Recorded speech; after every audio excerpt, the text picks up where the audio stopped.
Kathy to give us an update on the St. Joseph Healing Ministry. So if you would look at me, she'll replace me in a minute.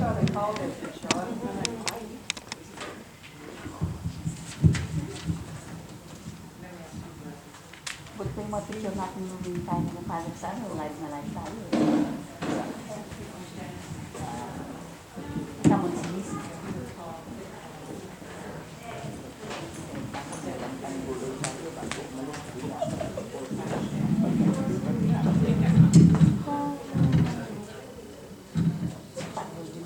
Parang pareho din sa sis.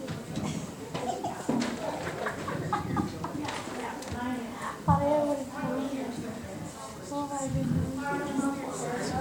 They're funny.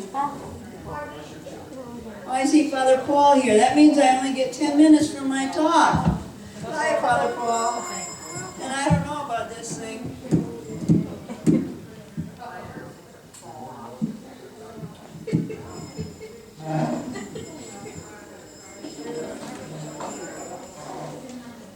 Well, how do you like the silent retreat so far? Yay! You guys haven't been very silent for a silent retreat. Okay, first of all, I'm to give a report on the ministry.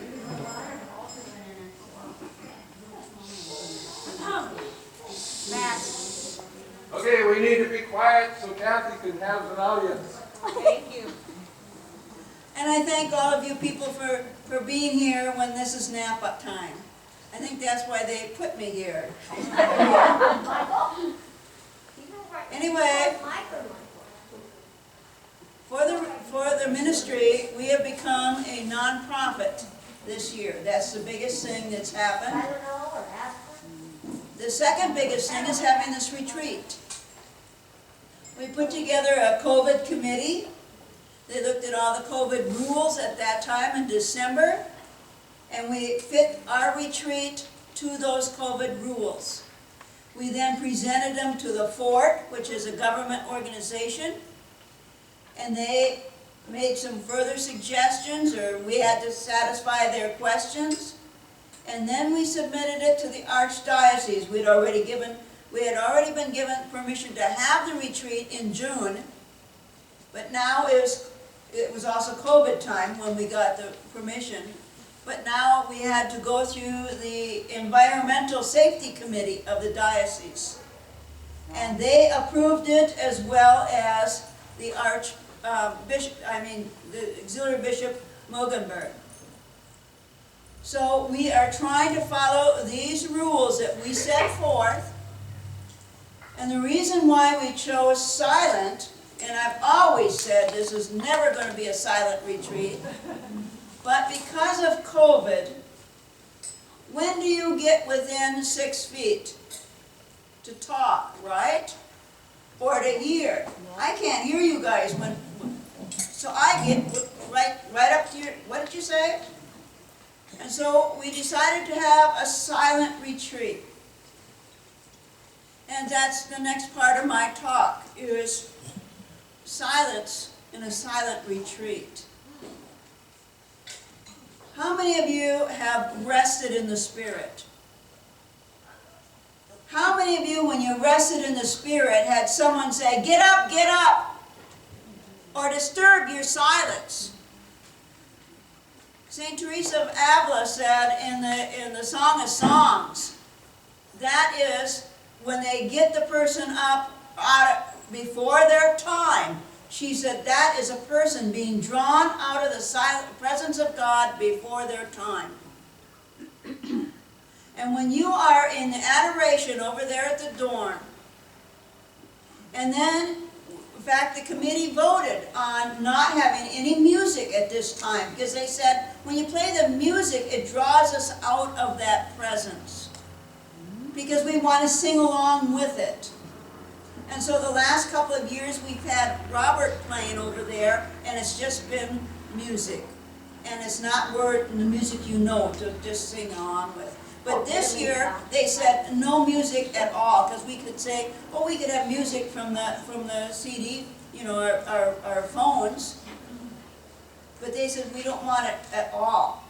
And so when when people are talking and others are praying, that draws them out of this silence. And maybe you're talking and you don't care because you're not in that silence. You're still drawing and disturbing other people out of that silence. And this, if you've experienced this silence, it is an awesome, wonderful thing. It is a healing thing. God is sometimes speaking to you. It's healing, a deep inner healing during this silence. And so we don't want to interrupt this silence of somebody else. And yes, I don't think this can ever be a silent retreat, as we've been demonstrating this whole time. But if you have to talk, go out of the adoration period in this evening. Go outside and talk. And as far as having to pray with somebody, you don't have to pray for them out loud. Did you know that in the 15 years that I was with Sister Mary Matthew, from the time I joined her, her superiors said to me, Kathy Moore, you have to obey the rules that we've given Sister. And the number one rule was we were not allowed to pray for somebody's healing out loud. Did you know that? No. So we often gave that rule, that petition to somebody else. Will you please pray for their physical healing? Because we were not allowed to. And we did not break that rule. That was a very obedient rule that Sister followed. The other rule that she was given is we were not allowed to lay hands on people. And we know that that's how you heal people, is laying on of hands. And it really hurts Sister in her ministry to not be able to lay hands on people for their healing. We could put hands close to you, and we could even feel the vibrations going, and the people were healed because God honored that. So you don't have to be touching people or praying out loud for them, even though we like it because we're in the healing ministry and that's what we're taught. We're taught the prayers to say. And the prayers said out loud helps them to grow in their faith. But this is a different year. You people who came to this retreat this is going to be no other retreat is going to be like this. It's going to be an awesome one, that you were part of it.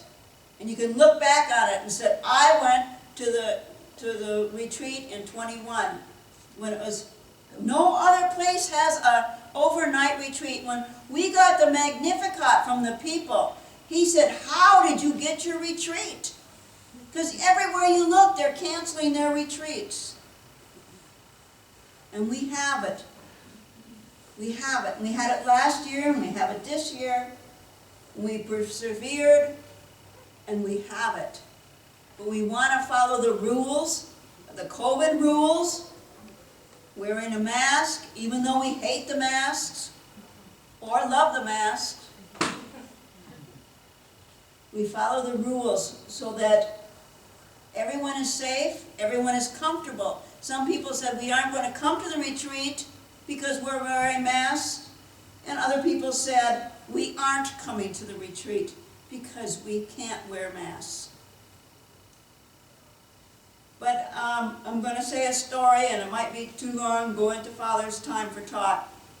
I went on a silent retreat, and it was actually my second one. And it was at Auburn, near Sacramento, and the Sisters of Mercy have a Marian retreat center there. And my spiritual director was a Sister of Mercy Sister of Mercy sister that belonged to that order, and she drove me there. And it was not too long after my divorce. My divorce ended after over a year of silent treatment given to me by my husband.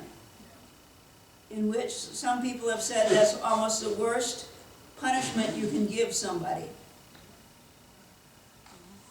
And so it was really nice when I arrived, everyone was talking, and then it became silent. And even though we didn't have masks, and everyone greeted me with a sparkle in their eye, maybe a nod, they were refusing to speak to me. God was refusing to speak to me. I wanted out of there.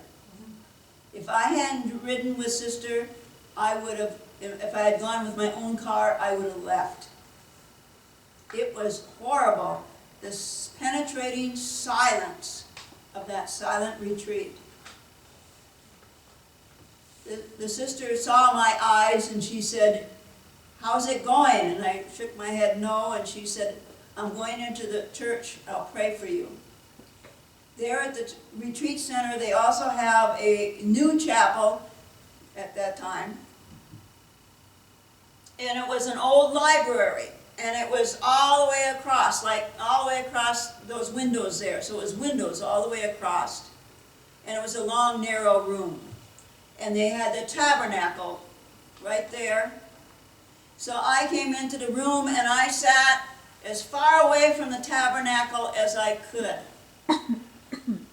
And I sat and cried. And I ran out of Kleenex. So I looked around the room for a box of Kleenex. I didn't see any. On this side of the room, just on the other side of the tabernacle, was a baby grand piano. So I thought, maybe there's a box of Kleenex on the other side of the piano for the musician. So I got up, and in order to go to the piano, you had to walk down the aisle right straight toward the tabernacle, and then move and go over there. And I was going right straight toward the tabernacle when God spoke to me and said, "Come, sit and abide in my love." And I sat for over an hour, resting in the Spirit, as He healed me of that deep, deep hurt of silence.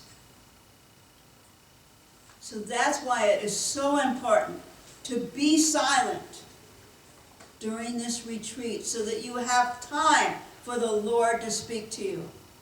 That was my second retreat. My first one was when I was in high school. We had three hours in front of the Blessed Sacrament.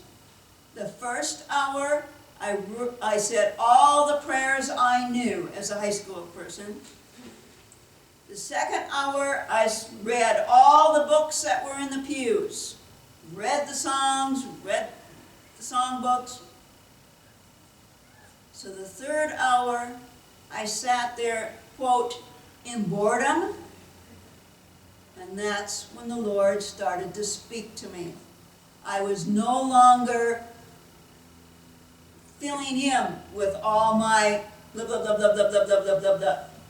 I was quiet in my mind and in my heart, and He was able to speak to me. So tonight, last night the host fortunately was covered up.